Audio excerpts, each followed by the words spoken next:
Saudara-saudara, saya akan meneruskan dengan khotbah pekerjaan Roh Kudus sebagai Parakletos.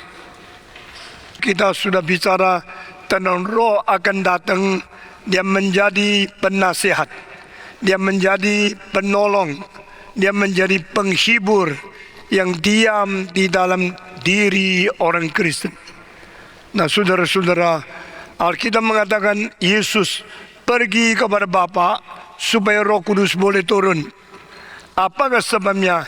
Jikalau Yesus tidak naik ke Bapa, Roh Kudus tidak turun. Karena Yesus naik ke Bapa, membuktikan keselamatannya sudah genap, dan persembahan korban dia untuk mengganti orang berdosa sudah diterima. Dan apa yang diterima oleh Allah Bapa adalah penggenapan rencana penebusan yang direncanakan, yang disiapkan sebelum dunia diciptakan. Tetapi ini terwujud dan sudah tergenap di dalam sejarah. Maka Yesus kembali kepada Bapa. Setelah Yesus kembali kepada Bapa, maka pribadi ketiga turun ke dalam dunia. Sebagaimana kita telah mengatakan, hadiah Allah paling besar untuk dunia ini adalah mengkaruniakan anak yang tunggal sebagai juru selamat. Namun hadiah Allah yang paling besar untuk gereja adalah turunkan Roh Kudus sebagai Parakletos. Parakletos bukan datang setelah 600 tahun yang akan datang. Parakletos diberikan tidak beberapa hari lagi. Pada waktu Yesus naik ke surga, dia bernubuat, tidak beberapa hari lagi Roh Kudus akan turun. Engkau mendapatkan kuasa menjadi saksiku di Yerusalem, di Yudea, di Samaria, sampai ke ujung bumi. Nah, 4 kali Roh Kudus turun, kita sudah uraikan, dan akhirnya kita tambah dengan Roh Kudus dan orang suci. Roh turun untuk menjadikan orang berdosa berubah menjadi orang suci, menjadi orang melawan Tuhan, diperanakan pula menjadi anak Tuhan. Orang yang jauh dari Tuhan melalui pencerahan Roh Kudus dekat dengan Tuhan dan dipimpin oleh Tuhan. Dan Roh itu adalah penolong, adalah pencerah, adalah penasihat, adalah penghibur untuk setiap orang Kristen yang diam di dalam hati orang Kristen untuk selama-lamanya. Pada waktu orang Kristen mendapatkan aniaya, mendapatkan kesulitan, jangan takut, karena Tuhan menyertai kita. Amin. Dan saudara-saudara, Parakletos turun menjadi pendamping, menjadi penghibur, menjadi penasehat, menjadi penolong orang Kristen. Karena Allah mengetahui orang Kristen terlalu lemah. Allah Bapa yang berada di surga pernah kirim Allah anak mati di atas kayu salib. Setelah Yesus naik ke surga, dia kirim lagi Allah Roh Kudus untuk masuk ke dalam hati orang Kristen. Roh Kudus adalah Roh Allah. Roh Kudus adalah Allah. Roh Allah adalah Allah yang rendah hati, turun dari surga, turun ke dunia, masuk ke dalam hati manusia untuk hidup beserta dengan orang Kristen sampai selama-lamanya. Alangkah besarnya bahagia, alangkah besarnya orang Kristen yang diberikan hak begitu besar, boleh memiliki roh yang berada dalam hati. Saya berkata Roh Kudus menghibur orang Kristen dengan 4 sebab. Karena orang Kristen mendapatkan penganiayaan daripada pemerintahan Romawi. Kedua, orang Kristen mendapat penganiayaan daripada agama Yahudi. Ketiga, orang Kristen mendapatkan diskriminasi daripada agama-agama dan filsafat-filsafat yang melawan firman Tuhan. Keempat, orang Kristen mendapatkan kecampuran dan semua penghinaan daripada nabi-nabi palsu, ajaran-ajaran yang palsu untuk menjadikan penganiayaan kepada orang-orang gereja. Keempat hal ini, the oppression from the Roman Empire, the persecution from Jewish people, and the mixture of the different teachings from philosophy and other heretic teachings. And fourth, yaitu orang-orang daripada dunia yang menghina dengan filsafat agama yang lain, memalsukan rasul, memalsukan Kristus, memalsukan semua nabi, nabi palsu, rasul palsu, Kristus palsu, campur aduk ke dalam gereja. Ini semua akan mengacaukan orang Kristen. Itu sebab Roh Kudus turun menjadi Parakletos membantu kita. Roh Kudus memberikan nasihat, Roh Kudus memberikan pencerahan, Roh Kudus memberikan penghiburan, Roh Kudus memberikan pengkoreksian, memimpin kita masuk dalam segala kebenaran. Kita bersyukur kepada Tuhan. Dari waktu itu sampai Yesus datang kembali, orang Kristen bersandarkan Roh Kudus sehingga mereka tidak usah rasa tersendiri. Orang Kristen tidak usah takut karena Allah menyertai kita. Roh Kudus berada di dalam kita, memberikan kekuatan kepada kita. Di mana orang Kristen berada, di situ Roh Kudus mendampingi dia. Di mana orang Kristen menghadapi kesulitan, Roh Kudus menghibur dia.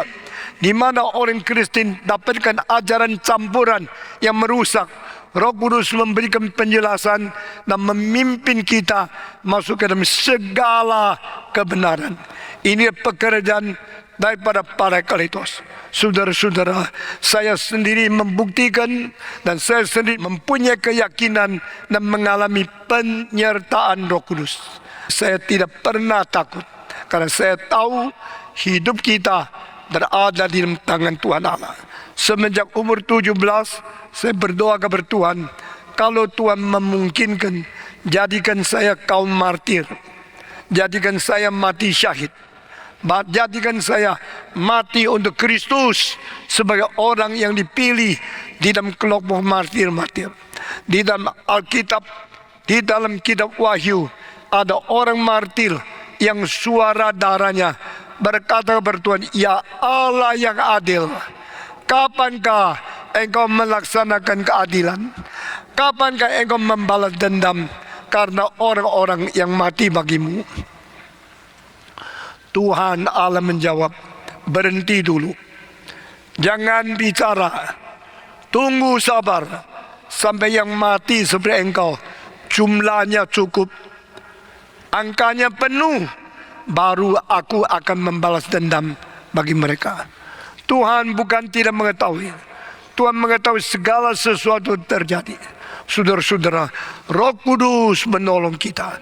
Roh Kudus menjadi Parakletos yang berada di damping, yang berada di depan, yang berada di belakang, yang turun dari atas, yang menopang kita dari bawah. Roh Kudus adalah Parakletos, penghibur, penopang, pemberi penasehat, pemberi hiburan kepada orang Kristen. Kita bersyukur kepada Tuhan dan kita ingat kita ada anak-anak Allah yang tidak pernah dibuang oleh Tuhan Allah. Amin. Kita ada orang-orang yang tidak perlu minta kasihan dari orang lain. Saudara-saudara, kita bersyukur kepada Tuhan. Tuhan tidak meninggalkan kita dan Roh Kudus akan mendampingi kita sampai kesudahan alam.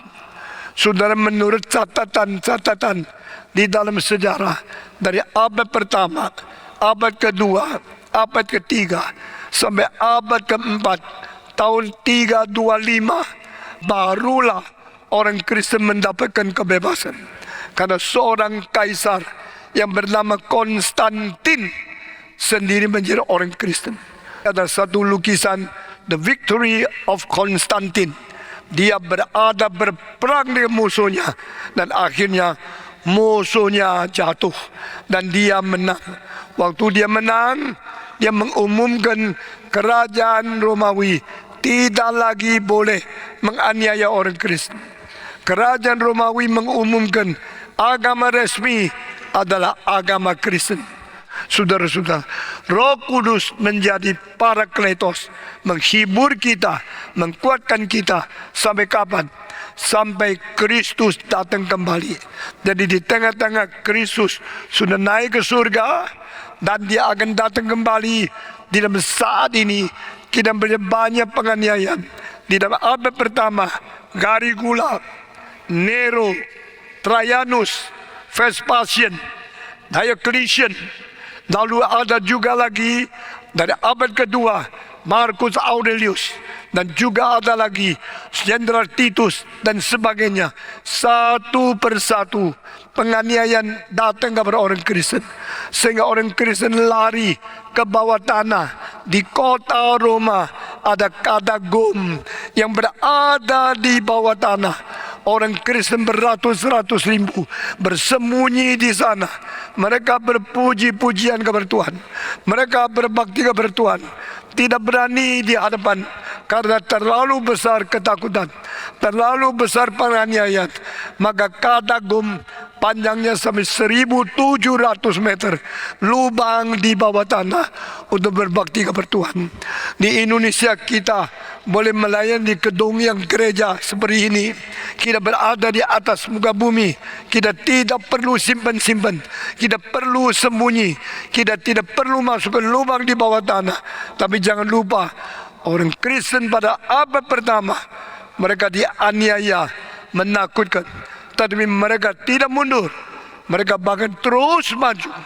Orang Kristen tidak mungkin disusutkan hanya karena ada penganiayaan. Sama seperti bola dilempar dengan kekuatan yang keras, bukan saja tidak penyok, dia akan mendal lebih tinggi. Demikian karakter orang Kristen, makin dibuang, makin dibanting, kita akan mendal makin tinggi. Karena kita mempunyai sifat mengalahkan penganiayaan, sifat tidak takut penganiayaan. Karena Roh Kudus beserta dengan kita. Roh Kudus menyertai kita. Mari kita hidupkan iman Kristen. Amin. Mari kita nyatakan iman yang sungguh-sungguh kepada Tuhan. Karena kita adalah orang yang mengikuti pelajaran Alkitab. Kita adalah orang Kristen yang menerima Parakletos di hati. Kita adalah orang Kristen yang diberi kekuatan oleh Roh Kudus. Itu sebab Roh datang menghibur engkau, menasihati engkau, memberi kekuatan kepada engkau, meterai di dalam hati engkau bahwa aku menyertai engkau. Hari ini saya hanya memberikan message sampai di sini saja. Tuhan dipermuliakan. Mari kita semua bangkit. Kita menyanyi Bapa terima kasih. Lalu kita akan masuk ke dalam doa. Bapa terima kasih. Bapa terima kasih. Bapa di dalam surga, puji terima kasih. Aku percaya kepada Allah, Bapa yang Maha Kuasa, hal langit dan bumi, dan kepada Yesus Kristus, anaknya yang tunggal Tuhan kita, yang dikandung dari Roh Kudus, lahir dari anak darah Maria, yang menderita sengsara di bawah pemerintahan Pontius Pilatus, disalibkan, mati dan dikuburkan, turun ke dalam kerajaan maut, pada hari yang ketiga bangkit pula dari antara orang mati, naik ke surga, duduk di sebelah kanan Allah Bapa yang Maha Kuasa, dan dari sana ia akan datang menghakimi orang yang hidup dan yang mati. Aku percaya kepada Roh Kudus, gereja yang kudus dan am, persekutuan orang kudus, pengampunan dosa, kebangkitan tubuh, dan hidup yang kekal. Amin.